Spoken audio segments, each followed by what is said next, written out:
வணக்கம் நண்பர்களே, இது தமிழ் நண்பன் சட்கட் சேனல். இப்போ நான் பார்க்க போகிறது காவலர், அதாவது டிஎன்யூஎஸ்ஆர்பி பிசி எக்ஸாம், இந்த காவலர் தேர்வுக்கான ஒரு சின்ன தகவல் தான்.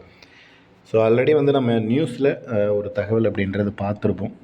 அதாவது காவலர் தேர்வில் மோசடி 6 பேர் சிக்கினார் அப்படின்னு சொல்லிட்டு, அதாவது ஃபோனை யூஸ் பண்ணி ஃபோனில் ஃபோட்டோஸ் எடுத்து அதை வெளியில் இருக்கிற நண்பர்களுக்கு வாட்ஸ்அப் மூலயமா அனுப்பிச்சு அதில் ஆன்சர் போட்ட அந்த கேங்கை அப்படியே அரெஸ்ட் பண்ணியிருக்காங்க. பட் இதில் பார்த்தீங்க அப்படின்னா, இந்த மறுதேர்வு நடைபெறுமா அப்படின்ற கொஷின் நிறைய பேர் கேட்டிருந்தீங்க. மறுபடியும் ஒரு தேர்வு அப்படின்றது இருக்குமா, இந்த தேர்வுக்கு பதிலாக வேறு ஏதாவது மறுதேர்வு வைப்பாங்களா அப்படின்ற மாதிரி ஒரு விஷயம் கேட்டிருந்தீங்க. பட் இப்போ இருக்கிற சூழ்நிலைக்கு பார்த்தீங்க அப்படின்னா, மறுதேர்வு அப்படிங்கிற ஒரு விஷயம் சாத்தியமில்லாத ஒரு விஷயமாக இருக்கலாம்.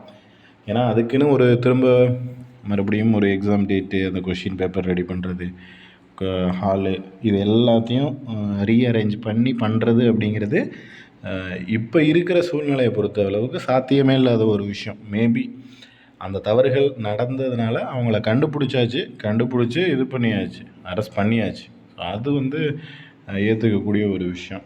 மேபி இதே தவறுகள் கண்டுபிடிக்காமல் வேறு ஏதாவது டிஸ்ட்ரிக்டில் வேறு ஏதாவது விஷயங்கள் நடந்திருக்கா அப்படிங்கிறது நமக்கு முழுமையாக தெரியாது. அப்படி ஏதாவது தெரிஞ்சு அதை தேர்வு வாரியமும் ப்ளஸ் கோர்ட்டு மூலிமா ஏதாவது ஒரு விஷயங்கள் நடந்துச்சு அப்படின்னா தான் நமக்கு தேர்வு ரத்தாகி மறுபடியும் ஒரு தேர்வு வைக்கிறதுக்கான வாய்ப்புகள் இருக்குது. ஸோ இப்போது இந்த இஷ்யூ ஒரு ப்ராப்ளம் பண்ணினாங்க, அந்த ப்ராப்ளம் பண்ணினவங்கள பிடிச்சி அரெஸ்ட் பண்ணி இது பண்ணியாச்சு. ஸோ அப்படிங்கிறப்போ இதுக்கப்புறம் இந்த குளறுபடி, இந்த தவறு அப்படிங்கிறது இதோடு முடிஞ்சிருச்சு அப்படின்னா நமக்கு மறுதேர்வு வர்றதுக்கு வாய்ப்புகள் இல்லை. இது அப்படியே கண்டினியூ ஆச்சுன்னா, ஏன்னா இதுக்கப்புறம் இந்த டிஸ்ட்ரிக்டில் இந்த மாதிரி ஏதாவது ஒன்று நடந்துச்சு, மற்ற டிஸ்ட்ரிக்டில் இப்படி ஏதாவது ஒரு ப்ராப்ளம் ஆச்சு, இஷ்யூ ஆச்சு அப்படிங்கிறப்போ தான் நமக்கு நிறைய டிஸ்ட்ரிக்டில் நிறைய இஷ்யூ இதே மாதிரி நடந்துருந்துச்சுன்னா தான் கண்டிப்பாக மறுதேர்வு வைக்கிறதுக்கான வாய்ப்புகள் இருக்குது. ஸோ இந்த ஒரு இஷ்யூக்காக வைக்கிறதுக்கான வாய்ப்பு இல்லை. ஏன்னா அவங்கள அரெஸ்ட் பண்ணியாச்சு, அந்த இஷ்யூ அந்த இடத்துல முடிஞ்சுது அப்படின்ற மாதிரி தான் கன்சிடர் பண்ணுவாங்க.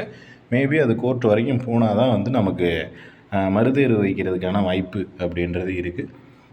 கட் ஆஃப் வீடியோ அப்படின்றது நம்ம போன வீடியோக்குள்ளே போட்டிருக்கோம். பார்க்காதவங்க ஒரு முறை பார்த்துக்கிங்க. சொல்லப்போனால் ஒரு 50 கேள்விகளுக்கு மேல் போட்டிருந்தீங்க அப்படின்னா ஜாப் கிடைக்கிறதுக்கான வாய்ப்பு அப்படின்றது இருக்குது. ஒரு சில கேட்டகரிக்கு 50க்கு கீழே இருக்கிறவங்களுக்கும் வாய்ப்புகள் இருக்குது அப்படின்னே சொல்லலாம். இதில் உங்களுக்கு வேறு ஏதேனும் சந்தேகங்கள் இருந்துச்சு அப்படின்னா கீழே கமெண்ட் செக்ஷனில் கமெண்ட் பண்ணுங்கள். நெக்ஸ்ட் அடுத்த வீடியோவில் பார்க்கலாம். தேங்க்யூ.